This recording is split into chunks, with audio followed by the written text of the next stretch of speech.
Friends, in last session we can say we are done with unit number 1। बहुत सारे concepts है जो हम डिस्कस करते रहेंगे। Now unit number 2, function, classes and objects. तो ये यूनिट में से हमने क्लासेस और ऑब्जेक्ट्स और ये जो रेड कलर टेक्स्ट है वो सब कुछ हमने डिस्कस किया हुआ है। अभी introduction to the function, function prototyping. तो ये तो बहुत ही बेसिक चीज है, आप सभी लोग सी लैंग्वेज के अंदर सेमेस्टर 1-2 में सीखे हुए हो। यहाँ पर हमने फंक्शन, क्लासेस और ऑब्जेक्ट्स जो हमने डिस्कस किया उसके अंदर भी हमने फंक्शंस को इम्प्लीमेंट किया, तो हम सबको मालूम है फंक्शन क्या होता है। तो उसका एक क्विक रिकैप लेते हैं और फिर इनलाइन फंक्शन और फंक्शन ओवरलोडिंग क्या होता है, वहां से एक्चुअली में हमारा टीचिंग लर्निंग जो है वो स्टार्ट होता है, कि वो हमको सीखना है बाकी है। So let us move forward. Function, function क्या है दोस्तों? Function is a set of statements that take inputs, do something specific computation and produce output। तो फंक्शन का नॉर्मल लेमन लैंग्वेज के अंदर सिंगल लाइन डेफिनेशन देना है तो ऐसा दे सकते हैं कि फंक्शन कुछ भी नहीं, it is a set of statement. उसके अंदर कुछ स्टेटमेंट्स रहते हैं जो इनपुट लेते हैं, उसके ऊपर कुछ काम करते हैं, do something computation on it, और आउटपुट प्रोड्यूस करता है। The idea is to put some commonly or repeatedly done task together and make a function, so that instead of writing the same code again and again, what we can do is we can call that particular function for n number of times। तो ये जो second statement लिखा हुआ है वो भी function के बारे में बोल रहा है कि फंक्शन जो है एक्चुअली में क्या है, it is nothing but an idea to put some common और रिपीटेटिवली जो टास्क रहता है, हम जो कोड करते हैं उसको इकट्ठा करके एक फंक्शन बनाया, ताकि हम क्या कर पाए, we can use it again and again instead of writing same code again and again. So we can call the function after creating function. तो ये बेसिक फंडा है फंक्शन का। फंक्शन की सिंटेक्स दोस्तों इस तरह से रहती है।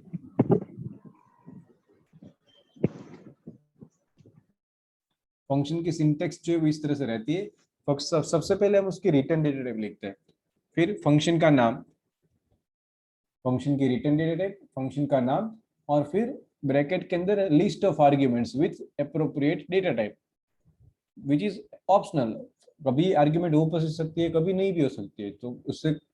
और return data type is compulsory, अगर कुछ भी वैल्यू आप रिटर्न नहीं करने वाले हो तो हम वॉइड लिखते हैं, लेकिन रिटर्न डेटा टाइप तो लिखनी पड़ती है। और फिर उसके बाद फंक्शन का नाम, और ये करली ब्रैकेट स्टार्ट होके एंड होते हैं उसके बीच में पूरा body of the function, function को जो भी कोड इंप्लीमेंट करना है वो सारा हम लिखते हैं इन दिस पर्टिकुलर ब्रेक्स। जो करली ब्रेसेस है उसके एरिया के अंदर हम वो कोड लिखते हैं।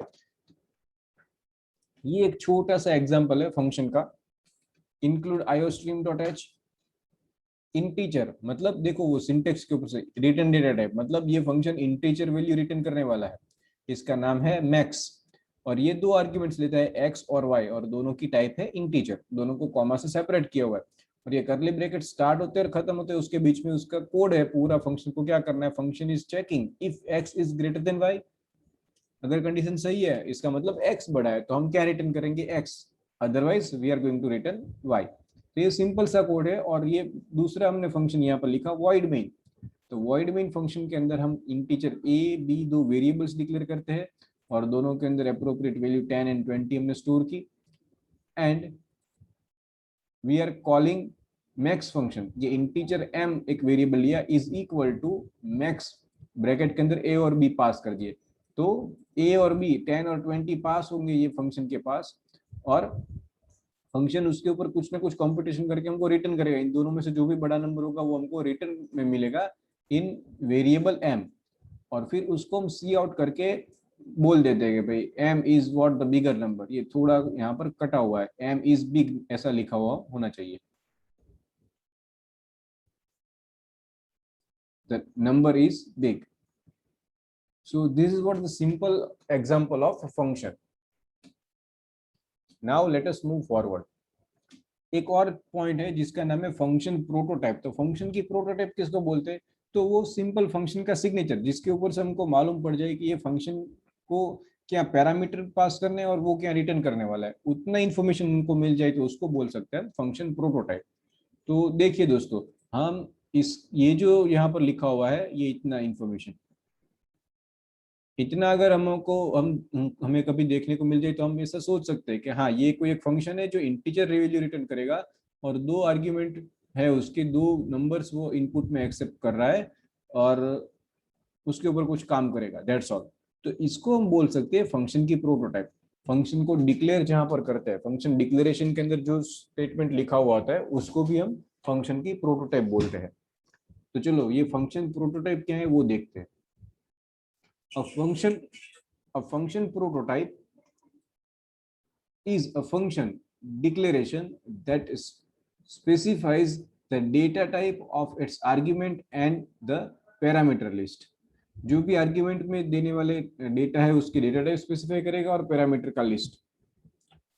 The compiler uses the information in function prototype to ensure that the corresponding function definition and all corresponding function declaration and calls within the scope of the prototype contains the correct number of arguments or parameters, and that each argument or parameter is of the correct data type. Okay दोस्तों, तो ये इतनी बड़ी definition इसकी हमने पढ़ी, तो ये एक्चुअली में बोल क्या रहा है कि फंक्शन का प्रोटोटाइप क्या है। फंक्शन का प्रोटोटाइप जो वो कंपाइलर जो है ना, compiler, the compiler uses the information in the function prototype. Function की प्रोटोटाइप जो है उसकी इंफॉर्मेशन लेके कंपाइलर एंश्योर करता है कि सबसिक्वेंट जितनी भी जगह पर ये फंक्शन कॉल होगा या फिर फंक्शन को लिखा जाएगा उस सभी जगह पर उसका जो रिटर्न डेटा टाइप है, उसका नाम है, list of arguments with appropriate data type, वो सेम होना चाहिए। तो वो सारी चीजों का ध्यान रखेगा, तो उसको हम बोल सकते हैं फंक्शन प्रोटोटाइप।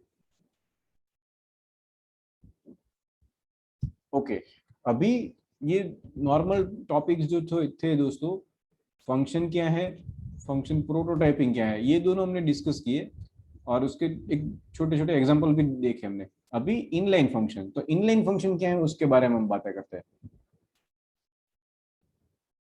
ये सीधा सा हमने एक पहले एग्जांपल डिस्कस कर रहे हैं कि इनलाइन फंक्शन क्या है। फ्रेंड्स, ये कुछ नई चीज है। अपार्ट फ्रॉम दिस आपको बाकी सब कुछ मालूम है। सी, फंक्शन की रिटर्न डेटा टाइप होती है ये इंटीजर, फिर फंक्शन का नाम होता है ये क्यूब, फंक्शन की आर्ग्यूमेंट रहती है तो कोई एक वेरिएबल आर्ग्यूमेंट में पास किया हुआ है और कुछ रिटर्न कर रहा है, एस मल्टीप्लाइड बाय एस, मतलब क्यूब कर रहा है इसका, जो भी नंबर उसको पास हो रहा है उसका, और वो रिटर्न कर रहा है। तो यहाँ तक तो हमको मालूम है, ये इनलाइन कुछ नहीं है। अभी देखो वॉइड मेन के अंदर cout the cube of 3 is, cube function को कॉल किया और उसके अंदर वैल्यू पास की, तो ये इस तरह से होता है। और ये यहाँ पर एक नई चीज ये इनलाइन लिख दी, तो ये हमको डिस्कस करना है कि ये इनलाइन क्या है और इसकी क्यों जरूरत है, ये हमको डिस्कस करना होगा। ये प्रोग्राम जब एग्जीक्यूट होगा तो उसका आउटपुट ऐसा आएगा, the cube of 3 is 27। Okay, तो चलो हम थोड़ा बहुत डिस्कशन करते कि इनलाइन है क्या है, उसकी जरूरत सही में है या नहीं है। तो हम ये फंक्शन जो ये जो प्रोग्राम लिखा हुआ है उसके पास वापस आएंगे। ये बिफोर डिस्कसिंग थ्योरी हमने ये प्रैक्टिकल डिस्कस कर लिया, इसको वापस से डिस्कस करेंगे after covering few theory points. Okay, inline function समझना है दोस्तों, तो उससे पहले हमको जानना पड़ेगा what happened in function call. Function जब कॉल होता है तो क्या होता है, ये हमको जानना पड़ेगा, समझना पड़ेगा। Hello friends, are you with me? Yes. Yes, sir. Okay. See friends, when the program executes the function call, मतलब फंक्शन ऐसे ही अपने आप कभी एग्जीक्यूट नहीं होता है, हम जब भी वो पर्टिकुलर फंक्शन को कॉल करते हैं तब वो एग्जीक्यूट होता है, राइट। तो ये पॉइंट फंक्शन कॉल होगा तब क्या होगा, ये उसके बारे में हम डिस्कस कर रहे हैं in this point. When program executes the function call instructions, function calls instructions, the CPU stores the memory address of the instruction following the function call, copies the argument of the function on the stack। अभी ये stack क्या है वो अभी आपको मालूम नहीं पड़ेगा, डेटा स्ट्रक्चर एक सब्जेक्ट आएगा उसके अंदर आप समझ पाओगे स्टैक क्या होता है। फंक्शन कॉल होता है तो उसके लिए फंक्शन के आर्ग्यूमेंट जो भी होते हैं उसको मेमोरी में स्टोर करने के लिए स्टैक डेटा स्ट्रक्चर का यूज होता है। And finally transfer control to the specified function. तो ये टेक्निकली ये जो भी पहले पैरा के अंदर लिखा हुआ है वो क्या चीज है इसके अंदर, ये सब बोल रहा है कि जब भी प्रोग्राम एग्जीक्यूशन होगा और फंक्शन कॉल होगा तो सीपीयू जो है, ठीक है, वो क्या करेगा, मेमोरी एड्रेस जो है वो स्टोर करेगा जहां से फंक्शन कॉल हो रहा है वो, और जहां पर वो पर्टिकुलर फंक्शन लिखा हुआ है उस जगह पर कंट्रोल ट्रांसफर करेगा, स्विच करेगा कंट्रोल को। मतलब फ्लो ऑफ कंट्रोल हमने कंट्रोल F8 की प्रेस करते करते वो पूरे प्रोग्राम को हम प्रेस करता है हुए देखा है हमने, और जैसे ही फंक्शन कॉल होता है तो उसके लिए जैसे ही हम F7 प्रेस करते हैं तो कंट्रोल जो है वो वहां पर ट्रांसफर होता है फॉर दैट पर्टिकुलर फंक्शन, वहां पर चला जाता है कंट्रोल, और फिर वहां पर जो कोड लिखा हुआ है वो पूरा एग्जीक्यूट होता है और फिर वापस नीचे आता है। तो ये जो मैंने आपको बताया यही लिखा हुआ है यहाँ पर इन दिस पर्टिकुलर पैराग्राफ के जब भी फंक्शन कॉल होता है तब क्या होता है। Second point says that the CPU then executes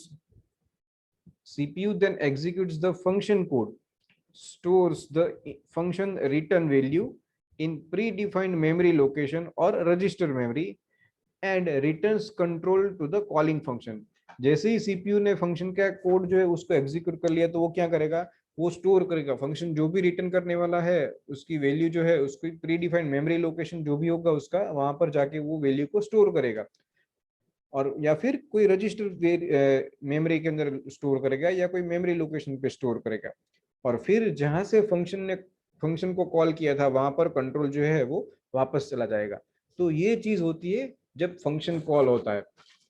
in normal language में आपको बता दूं, जैसे ही फंक्शन कॉल होगा, ये ऊपर जाते हैं हम, ये यहाँ पर एक्सप्लेनेशन के लिए और कुछ कोड नहीं है, लेकिन आप ऐसा समझ लो कि ये वॉइड में उसके अंदर बहुत सारी लाइनें लिखी हुई है कोड की, और ये नीचे भी बहुत सारी लाइनें लिखी हुई है कोड की। बीच में यहाँ पर कहीं पर हमने फंक्शन को कॉल किया, तो जैसे ही मैं F8 की प्रेस करता हूँ तो पहले ये एग्जीक्यूट हो गया, फिर ये एग्जीक्यूट हो गया सब कुछ, और जैसे ही ये आया कंपाइलर ने देखा तो कंपाइलर क्या करेगा, सीपीयू उसका ये एरिया मेमोरी एरिया स्टोर करके रखेगा कि मुझे यहाँ पर कुछ काम करना है, लेकिन वो सबसे पहले खुद ही मार के चला जाएगा यहाँ पर। तो वो कंट्रोल जो है उसको स्विच करेगा यहाँ से यहाँ पर, और फिर फ्लो ऑफ कंट्रोल यहाँ से एग्जीक्यूट होना, यहाँ पर एक ही स्टेटमेंट है लेकिन बहुत सारे स्टेटमेंट्स होते हैं तो ये सब एग्जीक्यूट करते करते जैसे ही यहाँ पर आएगा फिर ये आंसर जो इसका स्टोर करके वापस से यहाँ पर कंट्रोल जो वो स्विच होगा। तो फंक्शन कॉल के दौरान क्या होता है, कंट्रोल जो वो स्विच होता है, एग्जीक्यूशन जो होना है फ्लो ऑफ कंट्रोल वो स्विच होता है, फंक्शन के पास जाता है और फिर वापस मेन के अंदर आता है। तो ये सारी चीजें यहाँ पर लिखी हुई है। ये इनलाइन फंक्शन के बारे में हम डिस्कस नहीं कर रहे, लेकिन इनलाइन फंक्शन क्या है वो समझना है, इसके लिए हम क्या डिस्कस कर रहे हैं, what happen when we are calling a function, function call होता है तब क्या होता है। तो ये सारे माथापच्ची हमने की, ये जाना कि ये यहाँ से वहां पर खुद ही लगाएगा फिर वापस यहाँ पर आएगा, तो ऐसे कंट्रोल जो है वो स्विच होता रहेगा। ओके, नाउ मूविंग फर्दर कुछ और पॉइंट्स डिस्कस करते हैं। What happen in function call again, switching जो हमने डिस्कस किया, स्विच होता है कंट्रोल, ठीक है, फंक्शन से मेन वो जो जिस फंक्शन को हमने कॉल किया है वहां पर, और जिस जो कॉल ही फंक्शन है जो कॉल कर रहा है वहां पर वापस आता है।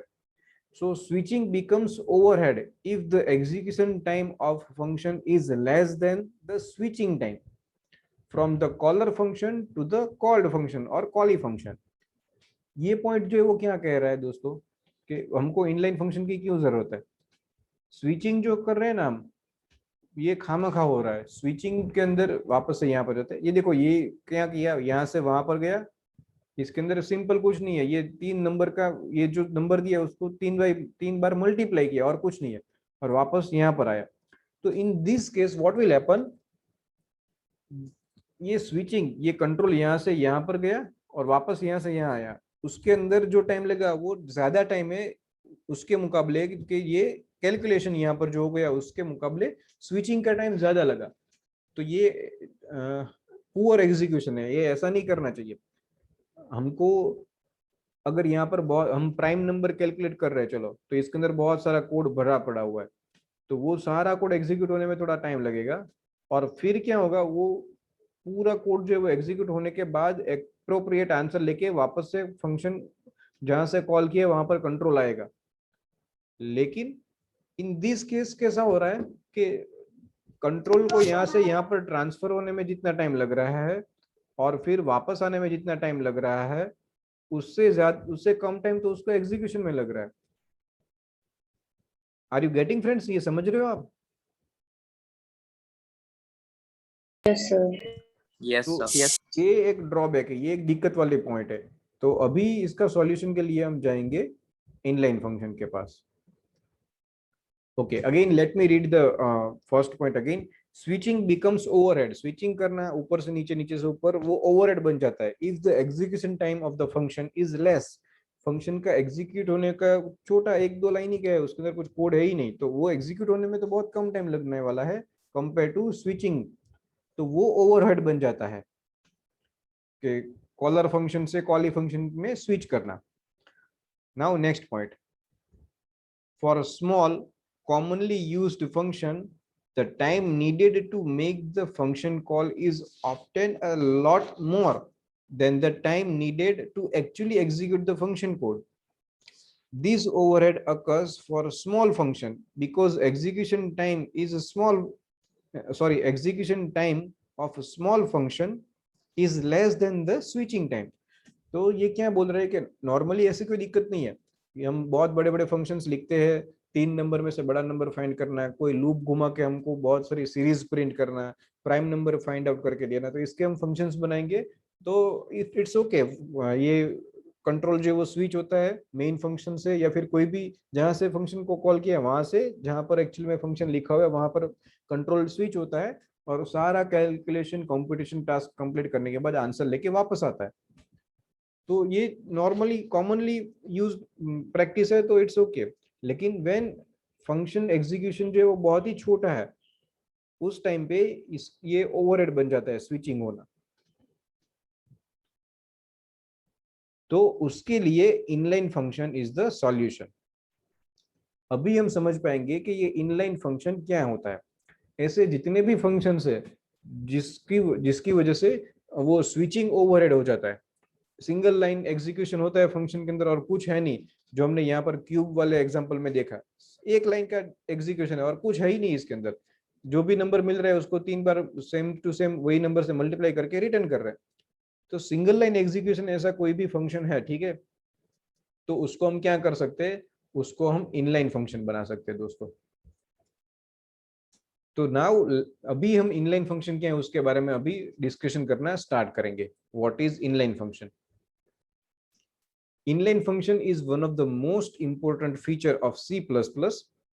C++ provides an inline function to reduce the function call overhead. Function call overhead मतलब वो कॉल जहां से किया वहां से स्विच होके जहां पर फंक्शन है वहां पर गया, फिर वहां से वापस नीचे आया, तो उससे हमें छुटकारा दिलाता है, रिड्यूस करता है फंक्शन ओवरहेड को।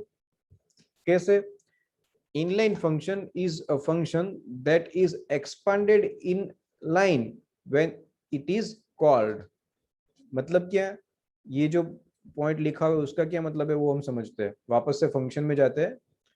तो ये क्या बोल रहा है कि अगर आपने ये इनलाइन लिखा हुआ है, जो हमने सबसे पहले राउंड अप किया था, ये इनलाइन अगर आपने लिखा हुआ है तो कंपाइलर क्या करेगा, instead of transferring control from this here to here, यहाँ से यहाँ कंट्रोल ट्रांसफर करने के बजाय ये क्या करेगा, ये पूरा जो फंक्शन है ना उसको यहीं पर एग्जीक्यूट करेगा, फंक्शन का सिंगल लाइन जो है उसको यहीं पर एग्जीक्यूट करेगा।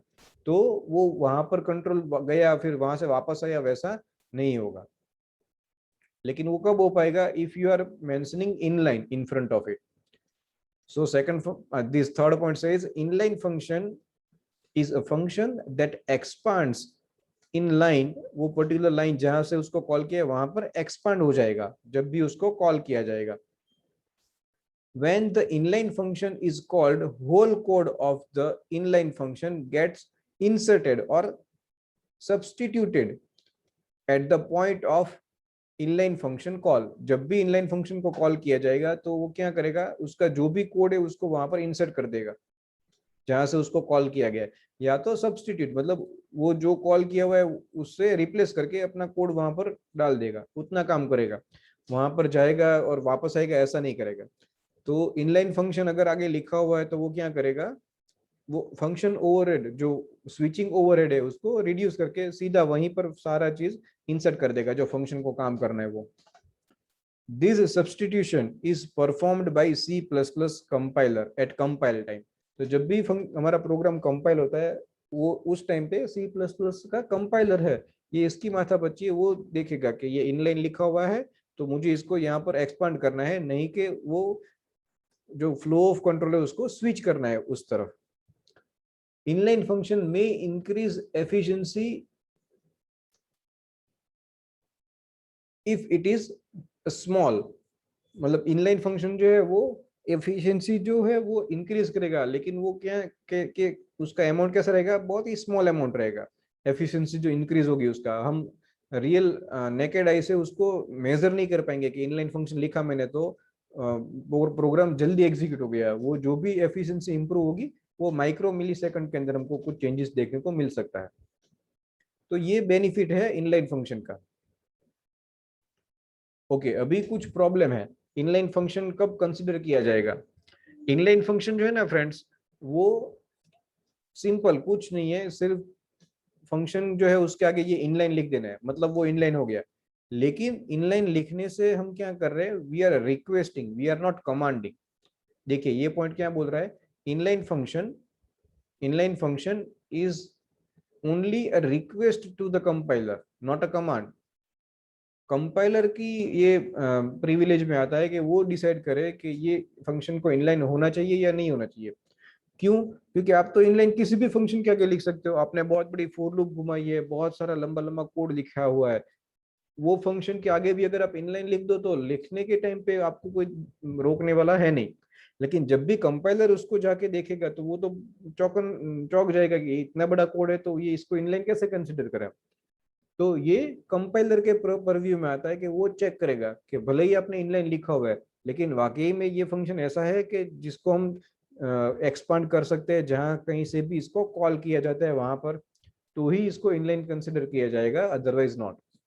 सो compiler may not perform inlining in such circumstances like उसके अंदर loop, for loop, while loop ऐसा लिखा हुआ हो, उस फंक्शन कंटेन्स स्टैटिक वेरिएबल अगर उसके अंदर हो तो उसको भी इनलाइन कंसीडर नहीं करेगा. वो रिकर्सिवली फंक्शन को कॉल किया है तो उसको भी इनलाइन कंसीडर नहीं करेगा. If a function return type is other than void, function return data type other than void, and the return statement does not exist in function body, तो तब भी ये नहीं कंसिडर करेगा. if function contains switch और go two statement, function के अंदर switch होगा या गो टू स्टेटमेंट होगा, तब भी ये फंक्शन को इनलाइन के तौर पे कंसिडर नहीं करेगा, भले ही हम उसके आगे इनलाइन लिखते हैं देन ऑल्सो. ओके फ्रेंड्स, तो ये सारी बातें हमने इनलाइन फंक्शन के बारे में डिस्कस की और ये एक छोटा सा उसका एग्जांपल. अभी जो है नेक्स्ट हमको डिस्कस करना है वो है फंक्शन ओवरलोडिंग. ये इसके इसके हम इसके ऊपर हम बहुत सारा डिस्कशन करेंगे और इसके एग्जांपल्स भी हम रन करके चेक करेंगे. फंक्शन ओवरलोडिंग, पॉलीमॉर्फिज्म का एक पॉइंट है, दैट इज फंक्शन ओवरलोडिंग, उसको हम डिस्कस करेंगे इन वेरी ग्रेट डिटेल. आज के सेशन में यहीं तक का रखते हैं, as we do have less number of students due to that online seminar webinar जो है आपका उसकी वजह से. So let me stop here by after discussing function prototyping and inline function. Next session we will start discussing with function overloading. Thank you very much friends.